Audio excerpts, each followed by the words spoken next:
വൈകിട്ട് ചോറ് കഴിക്കാൻ വേണ്ടി എടുത്ത് നോക്കിയപ്പോൾ കറികളൊക്കെ കമ്മിയാണ്. അപ്പോൾ അച്ചായി പറഞ്ഞു എന്നാൽ നമുക്കൊരു ബീറ്റ്റൂട്ട് മെഴുക്കുവരട്ടി ഉണ്ടാക്കിയാലോ. ഒരു തട്ടിക്കൂട്ടാണ്, എന്നാലും നമ്മളെക്കൊണ്ട് കഴിയുന്ന രീതിയിൽ ചെയ്യാമെന്ന് കരുതി. അപ്പോൾ എൻ്റെ ഒരു ആവേശത്തിന് ഞാനെടുത്ത് കട്ട് ചെയ്തു. എന്നെക്കൊണ്ട് പറ്റത്തില്ല എന്ന് മനസ്സിലാക്കിയപ്പോൾ അച്ചായി അതെടുത്ത് കട്ട് ചെയ്തു. Professional cutting. നമ്മളെക്കൊണ്ട് പറ്റത്തില്ലേ അതൊന്നും. നമ്മളെക്കൊണ്ട് കയ്യിലരിഞ്ഞാലേ പറ്റുള്ളൂ.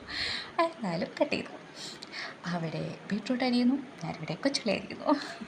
അങ്ങനെ കട്ട് ചെയ്തു, വെളിച്ചെണ്ണ ഒഴിച്ചു, കടുക് പൊട്ടിച്ചു. ഈ സൗണ്ട് എനിക്ക് ഭയങ്കര ഇഷ്ടമാണ് കേട്ടോ, ഈ കിടുകിടുകിടാന്നുള്ള. അത് നമ്മൾ കറിവേപ്പില ഇട്ടു, കൊച്ചുള്ളി ഇട്ടു.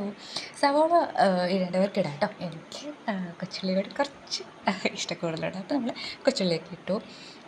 ബീറ്റ്റൂട്ട് ഇട്ട് വേവിച്ചു കേട്ടോ. അപ്പോൾ അത്രയേ ഉള്ളൂ, എല്ലാവർക്കും അറിയാവുന്ന പോലൊക്കെ തന്നെ. അപ്പോൾ നമ്മുടെ ഒരു ചെറിയൊരു മെഴുക്കുവരട്ടി. അപ്പോൾ നമ്മളെടുത്ത് ടേസ്റ്റ് ചെയ്യാൻ പോകാം കേട്ടോ.